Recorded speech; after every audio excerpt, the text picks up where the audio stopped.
Қараңғы түсіп, түн жамылған кез. Есіктің қағылған үнін естіп, жігіт есікті ашты. Кенет түсінбестен дауыстап жіберіп, «Сен кімсің?» деді.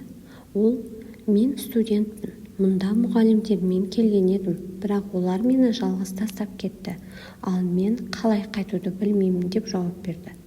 Жігіт, «Сен халық көшіп кеткен аймақтасың. Сенің барар ауылың оңтүстік жағында, ал сен солтүстік аймағындасың. Бірақ бұл жерде ешкім тұрмайды» деп оның таң атқанша бір бөлмелі ғана үйінде түнеуіне рұқсат беріп, ол қыздан өз төсегіне жатуын сұрап, өзі жерге жататынын айтып, жігіт төсегінің бергі жағынан жіп тартып, жіпке мата іліп, екі араны бөліп қойды. Ал қыз болса қатты ыңғайсызданып, түнде бір әурет жері ашылып қалудан қорқып, қымтанып жатты. Жігіт қолына кітап алып оқып жатқан болатын. Кенет кітапты жанына қоя салып, алдындағы жанып тұрған шамға бас бармағын біраз уақыт күйдіре ұстап тұрды. Араға аздап уақыт салып, өзге саусақтарын да солай күйдіре бастады.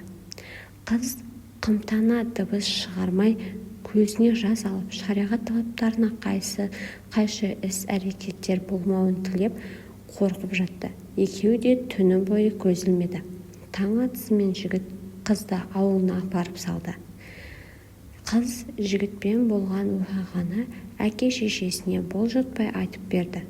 Бірақ оған әкесі қызының халін көріп сеніңкіремеді. Қыз түндегі қатты қорқыныштан ауырып қалған еді.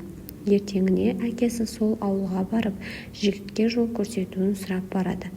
Сол кезде жігіт жол көрсетіп жатқанында саусақтарының күйгенін көріп, жолшылай себебін сұрайды. Жігіт болса, «Кеше бір сұлу қыз келген еді. Түнде менің бөлмемде қонған болатын.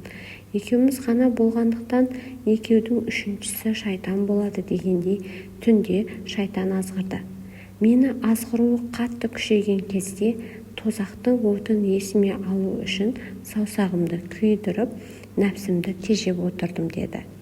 Саусағымның күйгенінен гөрі мен үшін сол қыз жайлы ойлауым ауырлау қиын болды деп болған оқиғаны айтып берді. Қыздың әкесі жігіттің нәпсісін тежеудегі тақуалығы ұнап, оны өз үйіне қонаққа шақырды.